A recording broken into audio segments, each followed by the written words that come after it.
I cannot believe I took, 10 minutes to discuss this already, and I haven't said anything. That might be a new record. Is it a new record? It's probably not even a new record. Hard Rock Lunchbox.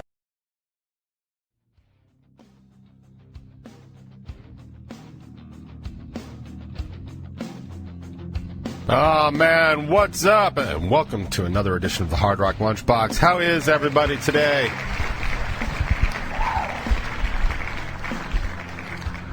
Yeah, man, a lot going on. I don't know about anybody else, man. I am having such a week. Literally, when people just having a day, I have those all the time. I am having such a week. It is just absolutely bananas. I cannot seem to just get out from under everything that's just being thrown my direction, and there seems like no way to. There seems like literally no way for me to actually just get out of that firing zone. No matter where I go, and there it is. And honestly, I don't even have an explanation for it. I've kind of noticed for years, and we've talked about this on the show, where people have energies, right? Whether or not you want to believe in crystals and sage and all that other stuff, and higher powers and stuff like that. People definitely have energies and vibrations to them. I mean, whatever word you want to use to describe that's fine. And I'm not trying to give you a word. I know people talk about resonating with things. That makes me want to vomit in my mouth. It's just so. But it's true. Things. For lack of a better word, things just resonate with people. Oh, that makes sense to me. Anytime you've ever thought that, oh yeah, that totally works. That's fine. I remember one time in a very funny conversation with my old drummer. Now, my old drummer Mike and I were very kind of ideologically aligned when it comes to stuff nutrition and supplements and stuff like that. We used to joke, we used to go to Phil's vitamin shop over here in Huntington, and Phil was the old guy is oh man, no, you don't want that, you want this. He was that guy. He was a great dude, but we used to break into that voice all the time. But you could go in there and be I've got this problem, and be oh, here's what you need, you got to get this Saccharomyces boulardii, clear right up. It was just great. So, but we were very aligned in that kind of belief, because it makes sense, right? If anybody puts any thought into it, the materials with which you decide to fuel your body make a difference in how your body runs. I don't know if anybody in the listening audience is old enough to remember leaded gas, but yeah, I was in high school when they still had leaded gas, and that's what my Chevelle ran on. You know what happened if you would put leaded gas in an unleaded car? It did not like it so much. So not that this body is any peak of perfection, but you start throwing McDonald's and Burger King in this fine-tuned machine, it's going to break down on you pretty fast. But anyway, I digress. We used to talk about that stuff all the time. But his wife, at the time, was not aligned with our with our sensibilities about nutrition and stuff like that. And Angela once famously, in an argument, was having some back pain. And I think Mike and I had both suggested that she go see a chiropractor. Now, I just want to point out that in my head, I do not consider a chiropractor even remotely a fringe kind of doctor. They're real doctors, right? They go to school, they go to real schools, they get real diplomas and stuff like that, and they do stuff align the vertebrae in your back. Seems real enough, right? I wasn't being okay, why don't you go to a medicine man and try some, what is it, ayahuasca? I wasn't doing, go drop mescaline with an Aztec prince with Quetzalcoatl over here. I wasn't saying anything like that. We were just saying, oh, you should go to a chiropractor and get adjusted. And she said, I'm going to paraphrase here because I honestly cannot do it justice. If I could get Mike on the phone, I bet you he would nail it.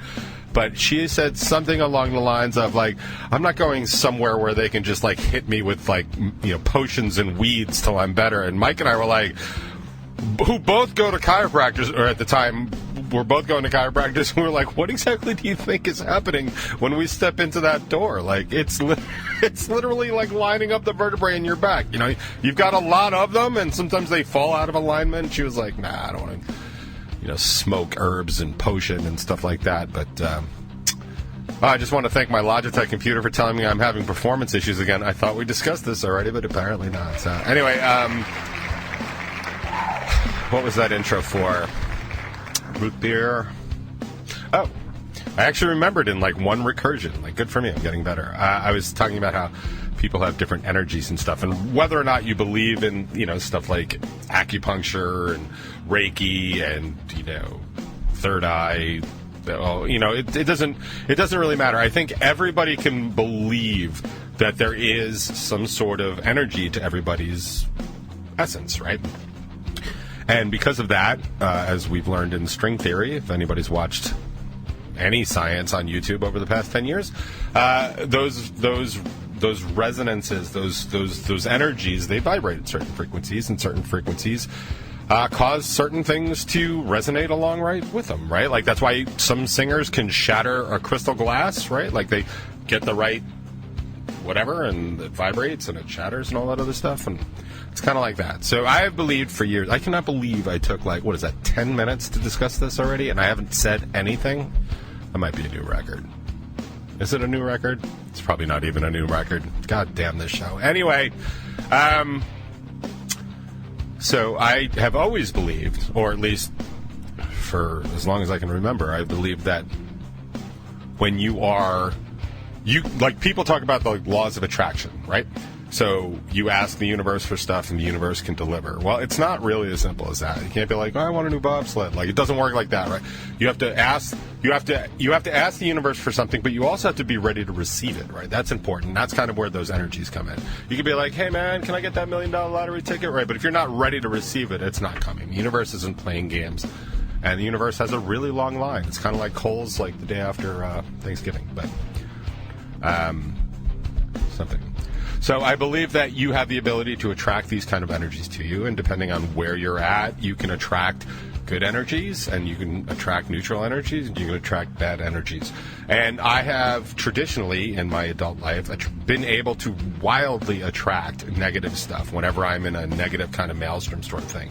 I don't know if it's because I spin counterclockwise. I really don't know what it is. I have no idea what it is. But I have always tried to be more positive for the purposes of attracting better energies. But I get the feeling that after years of doing this, kind of like the universe knows that I'm full of shit and just faking it. And as much as you can fake it until you make it with most things, I think if you're just like faking being positive, maybe it doesn't always kick in. Sometimes it does, maybe, or maybe that's just the way it goes, or maybe that's karma, maybe that's luck. I don't know. But I am always able to just like add negative on negative, because when I'm feeling super negative, it draws in. It just draws in like a freshly cleaned out tub drain, right? Like you pull the hair out and everything goes. Like, that's me, and stuff like that. And that's really how this week has been. And I've really not been able to get out from under it. And I kind of just misstep. And then once I have too much load that I'm carrying, no phrasing, I am unable to perform things properly in order to get out from under them and stuff like that. Like, just sort of like a simple example. Like, I've been trying really hard since I've gotten some not so great lab work back. I really made every effort to turn some things around regarding like working out and going to the gym. It was like I took pretty much most of COVID off. I went back for a little while when they canceled the mask mandates, and then they put the mask mandates back on, and I could not work out. I am not in shape enough to be able to do the mask. Even a little bit, like I was ready to pass out. So like it just wasn't practical. And I could have done it here at home, and I was doing a little here at home, but like, let's be honest, like I could get on the treadmill here and then in 10 minutes, but like, that's good enough workout. Like, it's just not my thing. And I've talked about that before on the box a million times, so I'm not going to go into it now. But I made a very conscious decision. I'm like, okay, this shit stops now, and I'm really making this a priority. I was having trouble going first things in the morning. My new job situation kind of requires me, well, it doesn't really require me, but it behooves me to go to work earlier and stuff like that. So I really tried to start going in the afternoons, and I kind of kept it open. I really only need because I was trying to go every day, and so I was trying to go for 45 minutes, do a 45-minute workout, and then pull that off. I can do that in just over an hour because the gym is so close. And that was fine. That was great. But it was only like a couple weeks that I was successfully able to do it because things keep getting in the way. And I can't always just stop what I'm doing. It's not like I'm stocking stuff at a warehouse and be like, Bill, I'm going to take off for lunch right now. It doesn't work that way. Like I am in a lot of ways. In a lot of accounts, I am an IT department of one, and if something's not working, like I have to fix it. Sure. Do I have clients that I could give a shit if they wait a couple more hours for? Absolutely. I think we all do. Do I have some clients that really I have to kind of move on right away? Mm-hmm.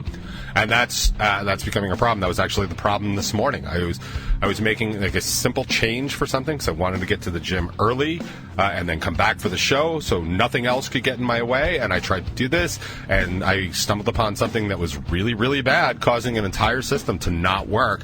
And I tried to fix it just before everybody else found out about it. I was not quick enough, so a little 20-minute leeway. So I had to spend another hour correcting that mistake and dealing with that mistake and kind of not covering up. What do you like the follow up? Like, yep, this is what happened. It's kind of like the anybody see Grey's Anatomy where they do that somebody dies. It's like an M&M or something.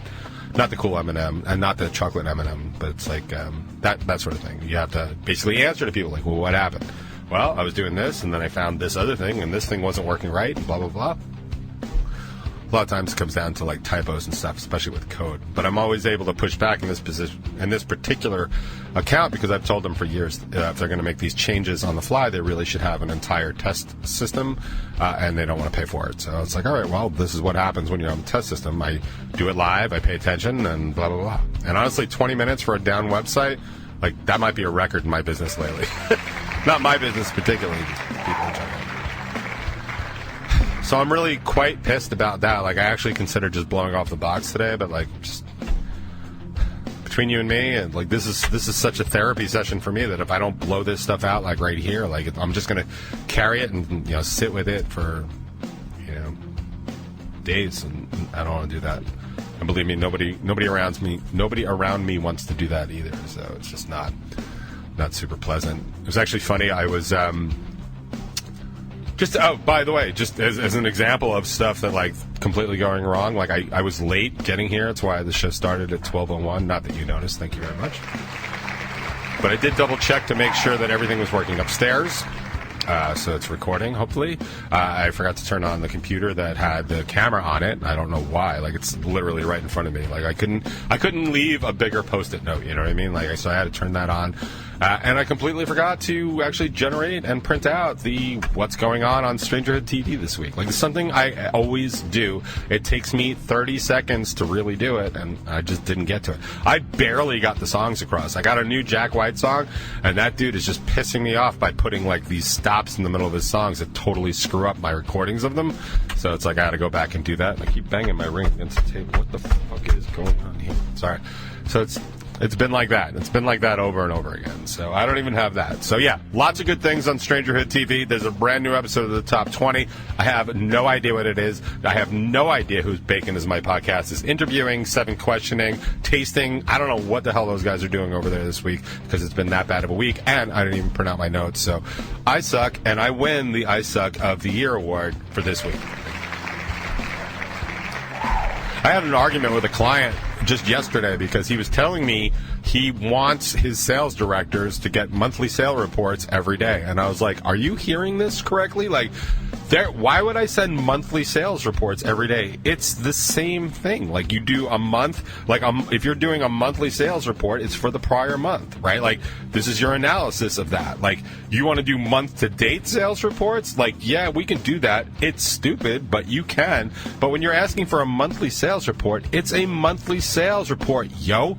And what you do is you get one, I don't know, monthly. I was really at half the mind to just start sending the same report every single day and just see how long it would take for them to be like, this is not what I wanted. Like, I know it's not what you wanted, but that's exactly what you asked for. Like, the number of times people ask for stuff that they don't want and they say specifically, like, this is the difference between clients I have. Like, there are some clients where I work really hand in hand with them and they value my opinion as an employee, and we talk about strategy. Like, my main account's like that. We talk about strategy to decide this will be this way, and I'll be like, well, this might be a problem here, but then there are other accounts like, no, I just want this done, and they don't give a shit what I have to say about it. It's like, I'll do exactly what you say, and I do that all the time, and then they come back, well, that's not what I meant. Well, that's funny, because on this work order that you wrote, it says exactly this thing that I did exactly of. So, like, oh, well, that's not what... Well, then don't speak. Like, honestly, this is a technical thing and costs people money. Like, how many people do that, like, say something that they don't actually mean and then have to pay for it? Can you imagine how many people say stuff they don't actually mean that they don't have to pay for it? Like, I'm thinking, I don't know, social media, some stupid shit like that. Like, I feel like I'm out of oxygen. I should get that nasal cannula. Cannula? Cannula? I don't know. I'm having such a tough time. This week has definitely been kicking my ass. It's been kicking my ass for so many reasons. I'm just so messed up by it. And I felt like I was just... Oh, I know what I was going to say. So about these energies and the way, like, I can bring them in and stuff. And kind of like before I was aware of that, like early in my 20s maybe. Probably all my teens, but definitely early in my 20s when I was just like sort of figuring out how to be an adult in an adult-sized world and stuff like that, and adult-sized problems. I used to carry this stuff around. Like, I used to be able to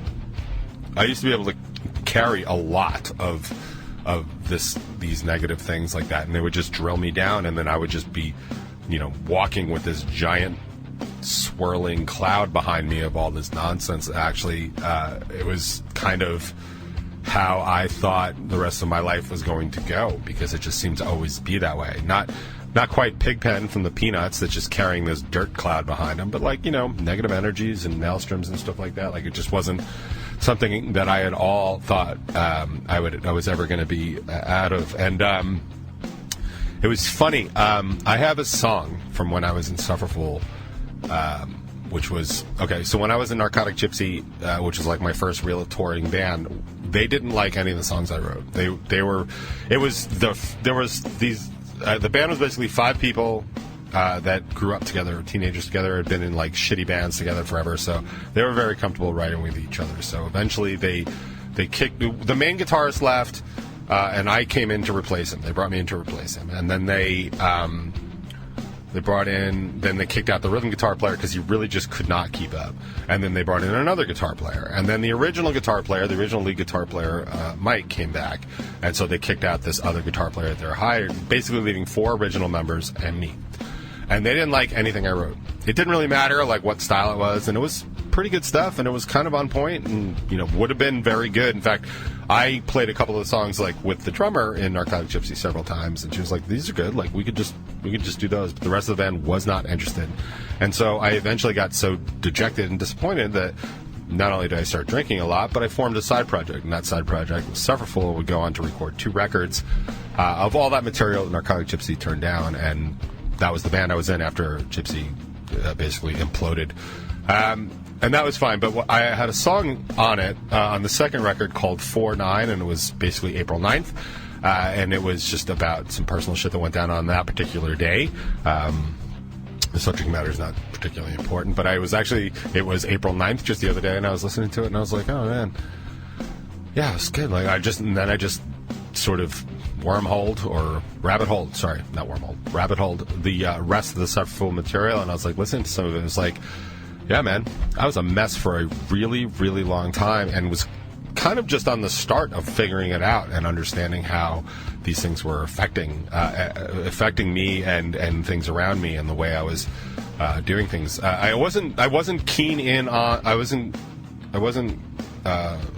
aware so much that I was the one bringing these in. I just thought these things were just happening. So it would take me another couple years to realize that I was being the perfect vector for these kinds of attractions and stuff like that. But I was listening to this song. It's the last song we would I think, record in that band. It was called Head Down. And the whole chorus was basically like, keep your head down, because at some point I am going to have had enough and I will just really explode, which is was kind of my MO for like much of my 20s and probably my late teens too. Like I really would have these violent, really dramatic outbursts when I would just have had enough and sort of had the reset. I mean, I don't know. Life could have been much better if I had something like the box to bitch at every week, and these things would kind of calm down. Because, like, to be perfectly honest, I feel much better already about how the week is going because I've just spent 20 minutes blowing off steam about it. Like, I couldn't suggest it more. Like, I'm a huge believer in therapy. I'm a huge believer in talk therapy. Sometimes I'll do stuff in, like, talk therapy where I'll just say what the problem is, and, like, once you hear it out loud, it's like, I cannot believe that's been my problem for, this long or whatever. So, like, I'm a big believer in it. It's actually one of the driving factors of the top 20 in the box, considering I don't have a lot of music news anymore because we're not playing all the time, and there's not a lot of music news to be had by anybody, apparently.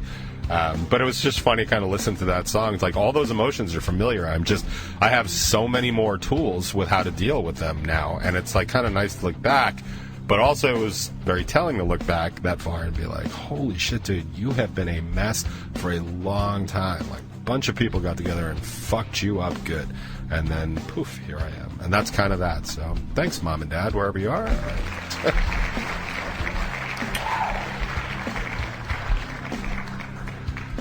I feel like I've wasted all of our time here today. And I feel like that's not the first time I've done it. So I'm sorry. Or am I? I had about 5 minutes to watch the news this morning. I was happy to see that they are predicting a much, much heavier hurricane season for us. They're expecting about 19 named storms, according to the Colorado State University Weather Department. And NOAA had their hurricane conference this past week, talking about how bad things are going to be. They're talking about the dangers of complacency from people that have had to that have had their experiences, like they have had hurricanes just skirt their area, and they decided, like, next time we're not going to leave. And these storms are getting faster. There's less alert time, and they're honestly much more dangerous. But the upside is they will probably be knocking out mostly people I don't give a shit about, and that's awesome. So the more we tear into Florida and Georgia, and definitely the Panhandle, for the love of God, let's wipe the Panhandle out, and we can just get into Louisiana, Alabama, Mississippi, and of course good old Texas. And there are really awesome new laws about trans kids and no abortions and all that other stuff. By the way, Texas did arrest their first woman for getting an abortion. She's being charged with a felony, so go Texas. And these people still don't think climate change is a thing, which honestly, I gotta tell you, I'm fine. You know what? Climate change is not a thing. It's gonna sink Long Island at some point, and I'll be sad about that, but there's about 85% of the people who live here I really don't give a shit about anymore either. So, like, if they can't swim, they can't swim. You know what? My kids can all swim, so we're all set. What do you think of that? But, yeah, man. It's gonna be a really, or potentially be a really, really bad weather season, because we have pissed off the atmosphere, and the atmosphere is way cooler than us, and it's going to just fuck us right off this planet. And hopefully, with any luck, maybe help won't be on the way for the people that have it coming. Just saying. Rise Against might have to rewrite this song. I'll help.